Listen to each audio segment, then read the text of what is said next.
5 signs an elderly person may be in their final year. Subtle warnings you shouldn't ignore.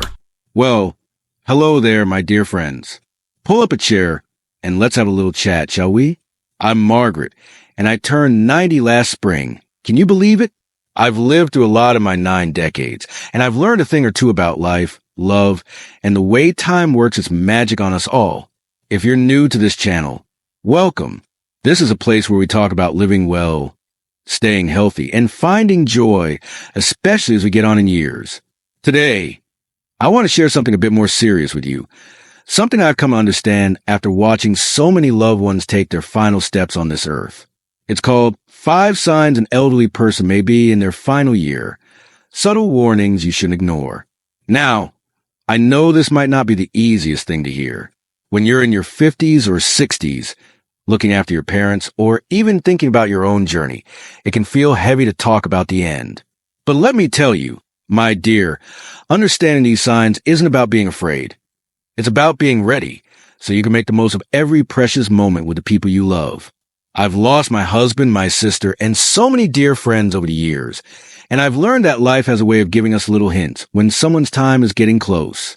They're not big, loud signs. They're quiet, gentle ones. And if you know what to look for, you can be there for them in the best way possible. So let's sit down together, just you and me, like we're sharing a cup of tea on my front porch. I'll tell you about 5 signs I've seen in my own life, what they mean, and how you can respond with love and care. I'll share some stories from my own journey to help you see what I mean. By the end, I hope you'll feel a little wiser and a little more at peace about this part of life. Ready to listen to an old lady's wisdom? Let's get started. Sign number 1. They're just too tired to keep going like they used to. The first thing I've noticed, dear, is a kind of tiredness that's more than just needing a nap. It's a deep, heavy kind of tired, where they don't have the energy for things they used to love. Maybe they're sleeping more during the day, or they're moving slower, like their whole body is saying, I need to rest. I saw this with my husband, Arthur, back in 98. He was always out in the garage, fixing up old radios. He loved that hobby. But in his last year, I'd find him sitting in his chair, just staring at the wall. I'd say, Arthur, don't you want to tinker with your radios? And he'd smile and say, not today, Maggie. I'm too tired. At first, I thought he was just having a rough day, but it kept happening. He'd sleep for hours, and even when he was awake, he didn't have that spark anymore. Looking back, I know his body was slowing down, getting ready to rest for good. I saw it again with my neighbor, Mrs. Thompson. She was a spry 82, always out walking her little dog, Daisy, around the block. But one year, she stopped those walks. Her daughter told me she'd say, I just don't have the energy, dear. That tiredness isn't just age. It's a sign their body is winding down, saving its strength for the journey ahead. If you see this in someone you love, don't push them to do more than they can. Let them rest, but be there with them.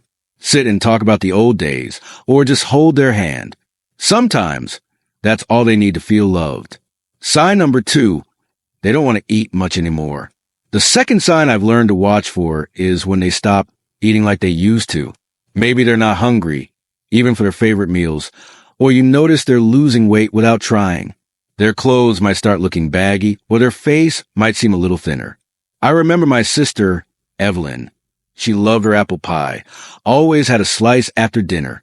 But in her last year, she'd just take a bite or two and say, I'm full, Maggie. I'd try to tempt her with all her favorites, roast chicken, mashed potatoes, but she'd just smile and say, I'm not hungry. I noticed her dresses were hanging loose on her, and it worried me. Later, I learned that when the body knows its time is near, it doesn't need as much food anymore. It's like it's getting ready to rest, not run a race. Another time, I saw this with my friend Clara from church. She was a big eater, loved her Sunday potlucks. But her son told me that in her final months, she'd barely touch her plate. He'd make her a little sandwich, and she'd nibble a corner and say, that's enough for me. It's not that the food isn't good.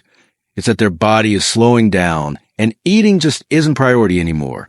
If you notice this, don't force them to eat. It might make them feel worse.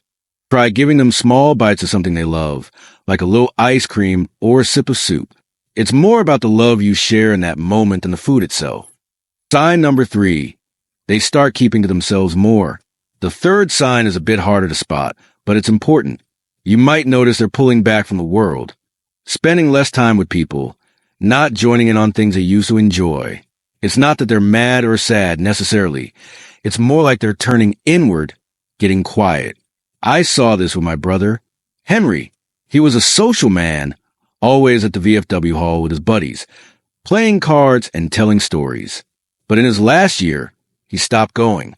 I'd ask, Henry, aren't you meeting the boys tonight? And he'd say, no, I'd rather stay home.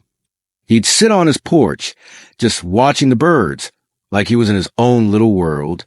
At the time, I thought he was just being stubborn, but now I know he was preparing, in his own way, for what was coming. I also saw it with my friend Dorothy, who lived down the street. She loved her knitting club. Every Wednesday, she'd be there, laughing with the ladies. But one year, she stopped going. Her daughter told me she'd say, I just want to be by myself. It's like their spirit is getting ready, focusing on what really matters as their time gets short. If you see this, don't take it to heart. They're not pushing you away. They're just finding their own peace. Be there for them quietly. Maybe sit with them, share a memory, or just let them know you're there. That's what they need most. Sign number 4. Their body starts showing little changes. Now, let's talk about the physical signs. Little changes in their body that might catch your eye. Maybe their skin looks paler, their hands feel colder, or their breathing sounds different, like it's softer or slower. They might seem weaker. 2, maybe stumbling a bit or speaking more softly. I noticed this with my husband, Arthur, in his last months. His hands were always so warm. He'd hold mine when we'd watch the sunset. But that year, his hands felt cool, like the warmth was fading. His voice got quieter, too, like he didn't have the strength to speak up. I didn't think much of it at first, but now I know it was his body slowing down, saving its energy. I saw it again with my friend Walter, who I used to play bingo with. He was a tall man, always steady on his feet. But in his final year, his son told me he'd shuffle when he walked, and his face looked thinner, almost hollow. Walter's breathing changed, too. It got shallow, like he was taking little sips of air. That's the body's way of saying it's getting ready to rest. If you see these changes, it's a good idea to check with a doctor. Sometimes it's something simple, like needing more fluids. But if it's part of this journey, focus on keeping them comfortable. A warm blanket, a gentle touch, or just sitting close can mean so much. Sign number 5. They talk about the end, or they get real quiet. The last sign is the most personal one, and it can go 2 ways. Sometimes they'll start talking about the end, maybe saying things like, I've had a good life, or I'll see so-and-so soon. Other times, they'll get real quiet, like they don't need words anymore. My sister, Evelyn, did this. In her last months, she'd say, Maggie, I think I'll see Mama soon. Our mama had been gone for 40 years, but Evelyn talked about her like they'd meet up any day. It gave me goosebumps, but it also felt peaceful, like she was ready. On the other hand, my friend Clara went the other way. She was a talker, always telling stories, but in her last year, she'd just sit there, smiling at nothing. I'd ask, Clara, what's on your mind? And she'd say, oh, nothing, dear, like she was already halfway somewhere else. I also remember my cousin Fred. He was a quiet man, but in his final months, he started talking more about his childhood, his regrets, his hopes. He'd say, I've done my best, Maggie. It was his way of making peace with his life. Whether they talk or go silent, it's their spirit getting ready for what's next. If they want to talk, listen with all your heart. If they're quiet, just be there. Your presence is enough. This is a time to say the things that matter, like, I love you, or you've meant the world to me. So, what do you do if you see these signs, dear? First, trust your gut. If something feels different, it probably is. Take them to the doctor to make sure there's nothing we can fix, like a little health issue causing these changes. But if it's their time, the best thing you can do is be there. Spend time with them. even if it's just sitting quietly. Ask them about their life. I wish I'd asked my Arthur more about his childhood. Those stories are treasures. And don't forget to take care of yourself. 2. This can be hard on your heart, and it's okay to feel sad or overwhelmed. Talk to a friend, or maybe write down your feelings. You're doing the best you can, and that's all anyone can ask. Well, my dear, we've covered a lot today, haven't we? We've talked about 5 signs I've seen in my 90 years.